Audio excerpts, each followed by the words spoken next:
You should be looking for this one herbal plant if you are trying to grow your hair, especially on a budget. And the part no one talks about is that these are some of the same ingredients that are used to make hair products that are in the market. But if you want to take care of your hair and you've checked out the products in the market and maybe they are too expensive for you, you can definitely look into using papaya leaves or pawpaw leaves to grow your hair. So you can make pawpaw leaves as a spray, you can also make it as an infused oil, and you can even make it as a pre-poo. And I already did a video where I showed you how to use pawpaw leaves as a pre-poo and a leave-in spray. Today I'm going to show you how to make an oil and use the oil to grow your hair. Did you know that even though pawpaw fruit is eaten all over the world, the plant itself has so many nutritional benefits, and the leaves too are used in hair growth remedies and even skincare remedies. Today's treatment, we're going to use pawpaw leaves. We're also going to use some aloe vera. These are very popular plants, but you may see them around your neighborhood and think there is nothing you can do with them.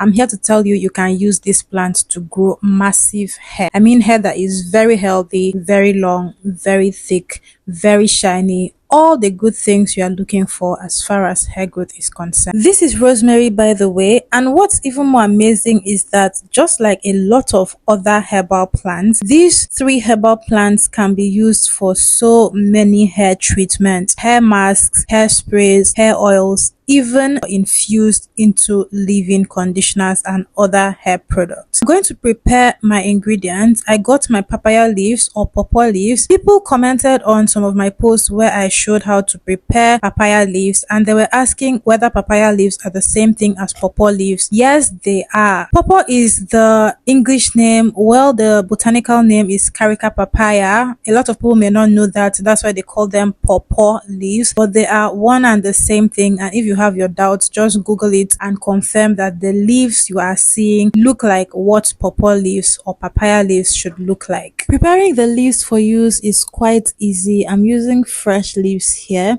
If you don't have the fresh leaves, but you have maybe where you can get the papaya leaf powder from around your neighborhood or around your way, around your country, wherever you are, you can use papaya leaf powder. But I have access to fresh papaya leaves and I'm using those. So I just shredded them a little and then I washed them.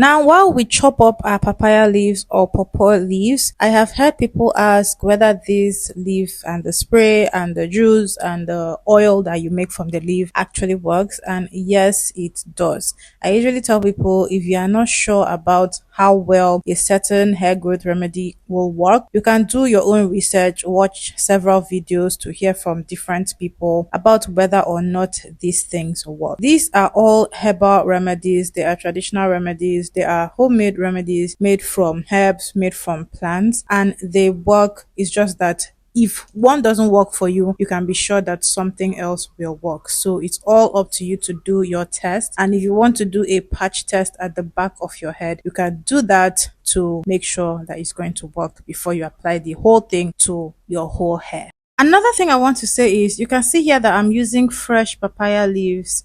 If you want to make this oil, you can use the fresh papaya leaves. It will be better compared to if you have dried papaya leaves. Another thing is, I'm going to be boiling my mixture, so I'll be able to extract the nutrients from the fresh papaya leaves. But just in case you have dry papaya leaves and you want to use the dry ones you have, if you want to boil the ingredients, you can do that. But you can also put all the ingredients into a container, add your carrier oil, whatever carrier oil you choose, and let it infuse for several days to make it potent. Remember, the longer you allow the oil to infuse, the more potent it's going to be. So take note of that.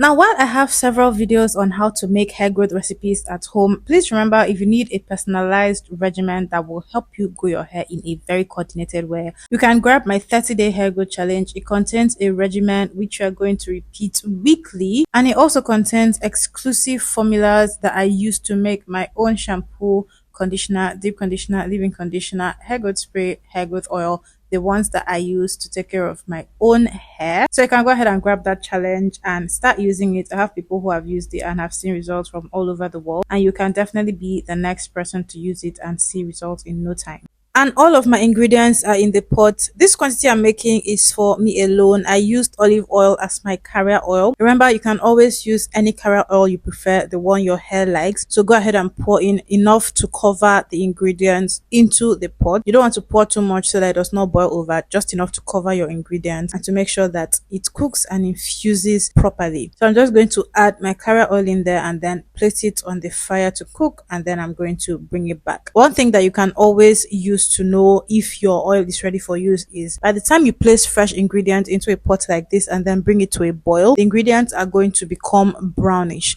So once your ingredients are brownish, you know that you have extracted what needs to be extracted, aka the nutrients from the ingredients into the oil, and it's time to let your oil cool down and proceed to use it.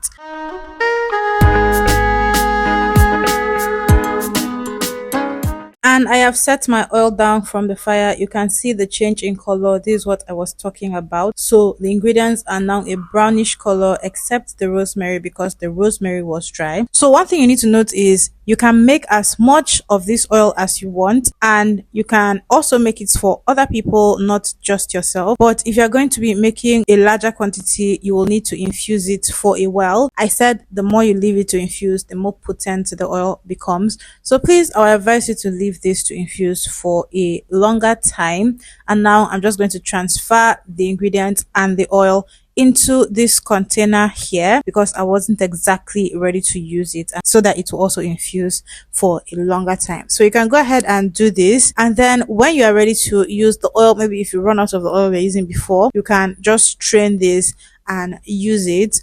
The advantage of leaving oil to infuse for a longer time is that you can add more oil to the ingredient when you take out the quantity that you need. Also pay attention so that you'll be able to tell when the ingredients need to be replaced, and also just carry on from there. And that's it for this tutorial. I hope you learned a thing or two. Thanks so much for watching. I will see you in my next video. Bye guys.